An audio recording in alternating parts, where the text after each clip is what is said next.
What's up, good people? Christian Allaire here, Yogi C, coming to you from Huntington Beach, California. So today's video topic is going to be about Purusha and Prakriti and some of the Yoga Sutras. A little backstory, lots of people on lockdown because of the coronavirus. Yoga studios are shut down and teachers are scrambling to get on the live stream and maybe making some videos in the physical realm, right, to make up for the gap. And there is a big gap with the studios being shut down. But I tell you what we really need more so than the physical practice at the moment is maybe a little bit of a philosophy, a little bit of mindset, a little different way of thinking about things, A. And then B, also there's a term called swadhyaya in yoga, in the Sanskrit. And this term, swadhyaya, means study and study of the scriptures.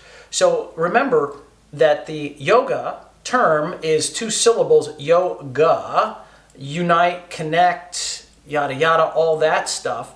But remember, yoga is not it is not a verb. It's not something you do. Yoga is a state of being. It is a noun, person, place, or thing. In fact, the majority of the yoga practice really has nothing to do with asana, right? Asana is a very modern day thing. I mean, it came onto the scene pretty recently. However, study of the scripture, study of the philosophy is part of your practice. And if you've never studied it, well, now is the perfect time because we're all on lockdown. So I am not an expert. I did half of a master's degree at Loyola Marymount University in the Yoga Studies program, so I did have some exposure to it. I have a passion for it. My Sanskrit is not great. I stumble on words, and I stumble to explain the concepts. Some of the concepts are pretty solid in my brain. Others are very fuzzy. But in order to become more of a master at something, they say, and I would agree, that to teach it is really the way you learn it, because you're forced to explain concepts that are very challenging.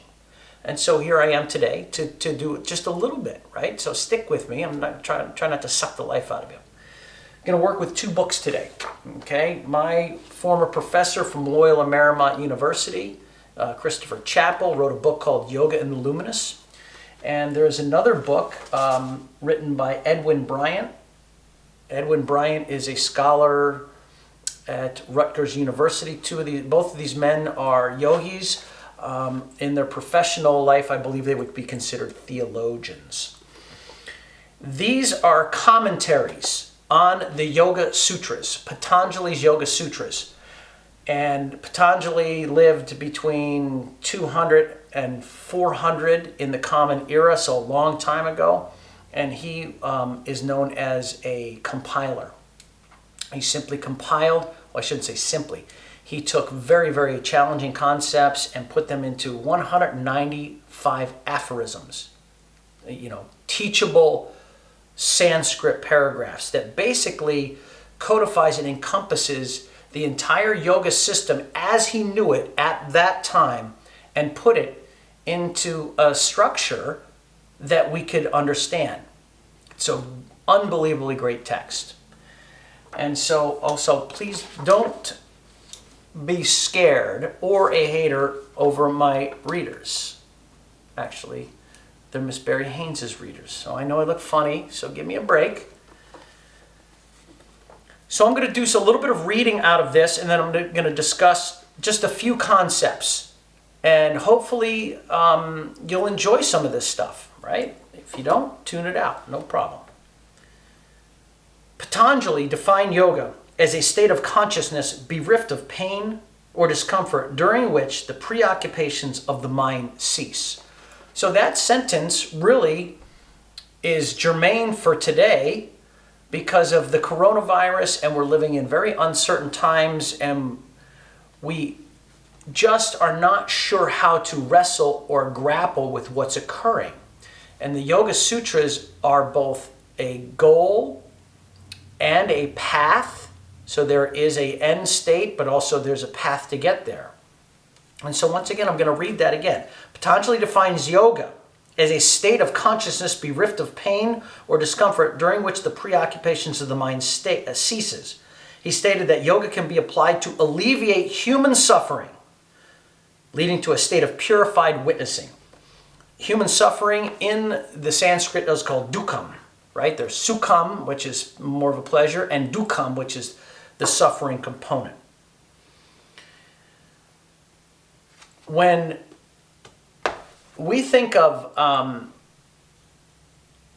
yoga and the system of yoga, there are two things that yoga is really, really concerned with. That every yoga tradition, truly foundation, every yoga tradition is concerned with a state of being or consciousness. These are difficult terms for us Westerners to understand.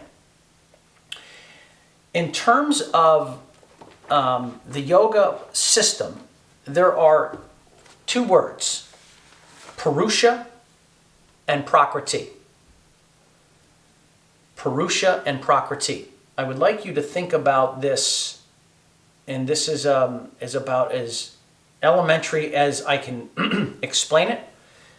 If you took a line, above the line is Purusha, and below the line is Prakriti. Purusha is pure consciousness. It has never been destroyed. It's never been created. It doesn't have shape. It doesn't have form. It's out there. Okay? Prakriti, below the line, is material nature. You, me, this camera, nature, all of it is the material universe. It is also explained that Purusha is the witness. The witness. So Purusha is above the line and it witnesses whatever it is. Consciousness witnesses Prakriti. Meaning material nature would not really exist unless you had a witness. So it's kind of like, you know, a tree falls in the woods, doesn't make a sound. Well, we really don't know because you weren't there. You didn't witness it. We can extrapolate that there was a sound. I mean, that makes sense. But really, it only comes, that sound of that falling tree manifests or comes to be known because it was witnessed. That is about the best way I can explain Purusha and Prakriti. However, there's more. There is more. When these two fundamental things of Purusha and Prakriti are also thought of as a higher self and a lower self. So once again, I draw the line. The higher self, Purusha, the lower self, Prakriti. The lower self is our soul. In the Western Greco-Abrahamic tradition would be soul. In yoga, it's called Atman, right? Your soul. And then above the line, Purusha, your higher self. We are seeking, in order for our lower self, we get stuck in our lower order functions in Prakriti. And Prakriti, we're trying to actually get a handle on Prakriti, material world, our way of being, the obstacles that we have, and modify them and actually get them to stop in order for us to be witnessed, in order for our higher nature to assert. And what happens is that we get so stuck in our shit, in our obstacles, in our ego, in the ignorance, that we're so wrapped up in this that Purusha, the higher self, which doesn't yak, it doesn't yell at us, it's not like tapping on our head, it's out there, it becomes obscured. It's like maybe a windshield with a bunch of mud on it.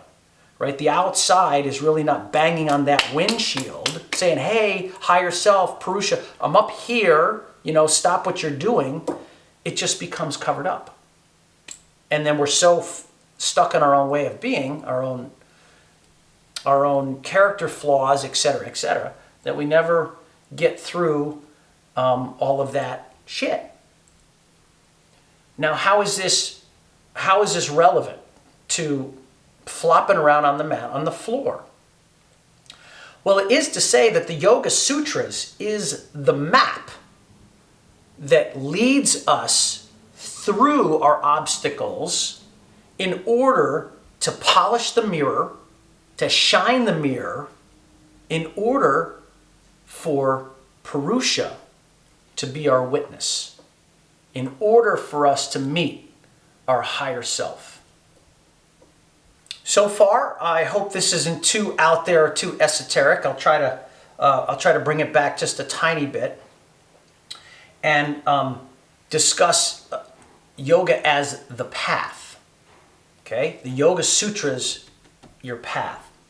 So, reading out of Chappell's book again, he says essentially yoga is a technique. It's elaborations on the causes of suffering. I'm going to read that again. Its elaborations on the causes of suffering, which are called kleshas, provide a conceptual framework for understanding the operations of the ego, ultimately to be transcended through meditation. Yoga provides a phenomenological investigation of suffering and its transcendence, its sole presupposition being that each person has the ability to reach a state of liberation. The closest definition of liberation in the sutras is something called dharma mega. It is a beautifully worded, metaphoric, and appropriately vague term that lends itself to a variety of interpretations, including cloud of virtue. How can yoga, tradition steeped in Indian culture and atmosphere, be translated for application by Westerners? Have the attempts been made by various Indian teachers been successful?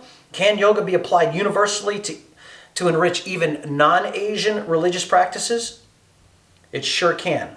Yoga is predicated on the presupposition that humankind is plagued with discomfort and suffering, and that this suffering can be alleviated.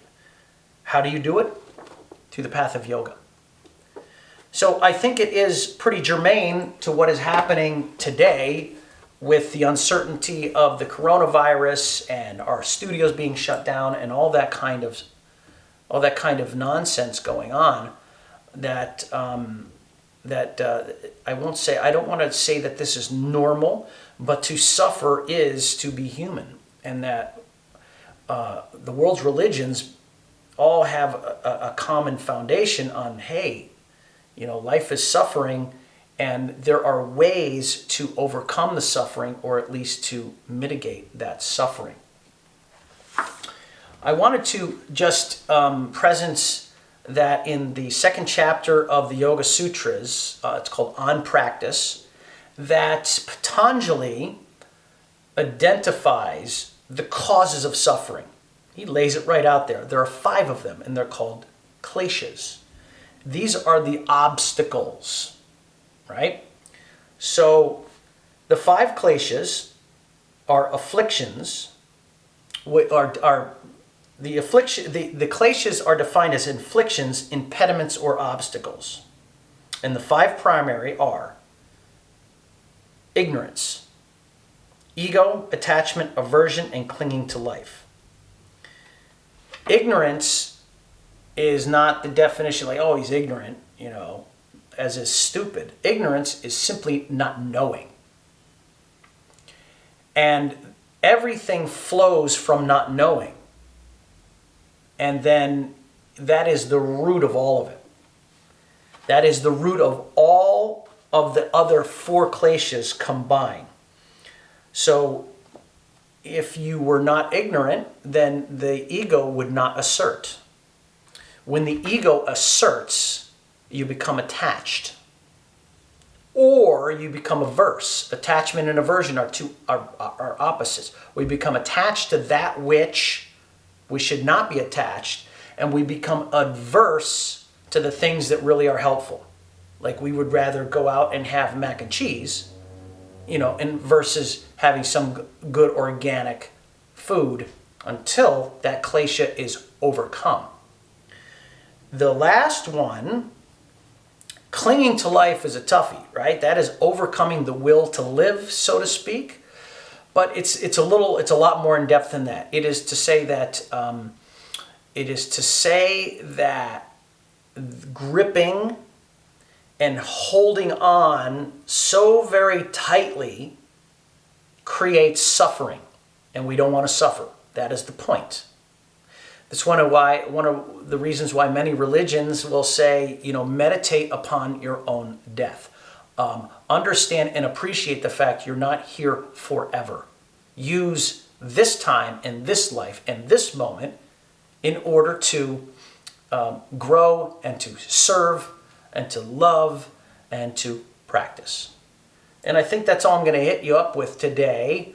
I hope you enjoyed this. I might continue to try to do stuff like this to try to explain some of these more challenging concepts, and maybe I'll pull out a couple of books that you may never even have heard of, such as the Hatha Yoga Pradipika, which all the yoga that we're doing today is based upon Hatha Yoga, and it flows from that, but it comes from a 16th century text that has a lot of wild stuff in there, but it's basically, the basis of the physical practice. So maybe I'll talk about that, or maybe I'll talk about the Bhagavad Gita, who knows. Anyway, I appreciate you tuning in. I hope you enjoyed this. Give it a little follow on the Instagram. Give me a little like on the Instagram. Give me a little love in the comments, or send me a DM. Thank you very much. Have a good one. Bye.